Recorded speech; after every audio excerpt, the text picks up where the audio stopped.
had an ordinary life in a small town.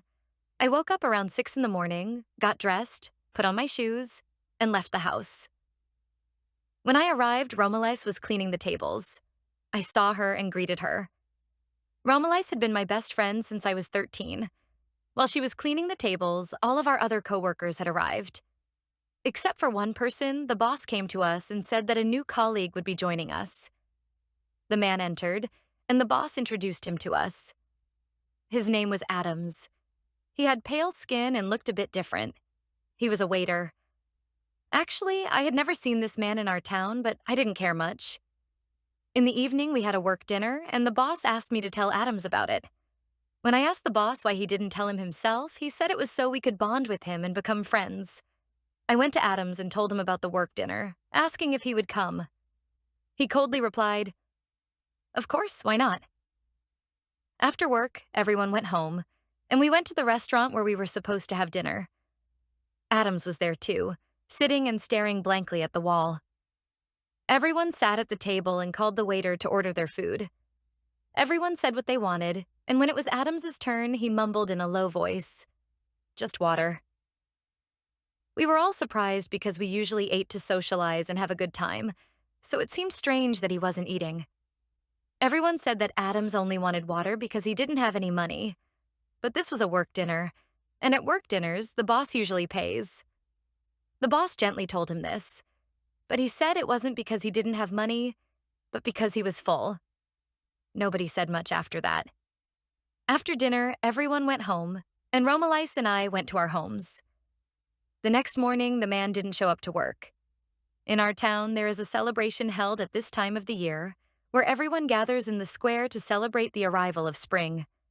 The celebration was going to be that evening, and everyone living in the town was invited. Even though I was tired, I didn't go home because it was a tradition in our town, and we had to keep the tradition alive. I stopped by home to change clothes and went down to the town square. It wasn't crowded yet, and Romalyce hadn't come either. I waited for her for half an hour, but she didn't show up. I didn't really care because she had finished work and might have been tired.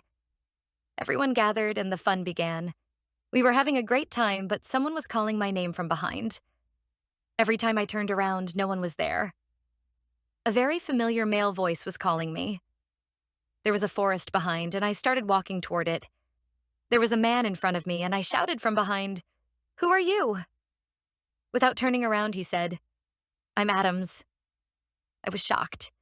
He told me he had something for me. He kept walking, and finally he turned around. His face was pale white, and the area under his eyes was purple.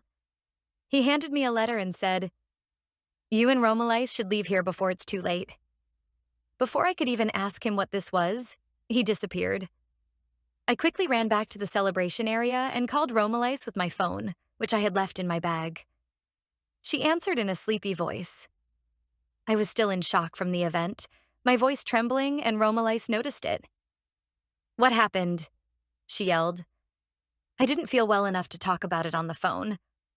Actually, I had already read the letter before calling Romalyce, and I still couldn't understand what was written on it. My mind was in a fog. The man, Addams, was very confusing. Why did he give this to me and disappear? His breath stank, his eyes were bloodshot, and it seemed like he could barely move. Romalyce invited me to her house to talk, and I told her everything that had happened. Then I handed her the letter. "Hello, I'm Addams. You are the chosen ones, and there is no particular reason why we chose you.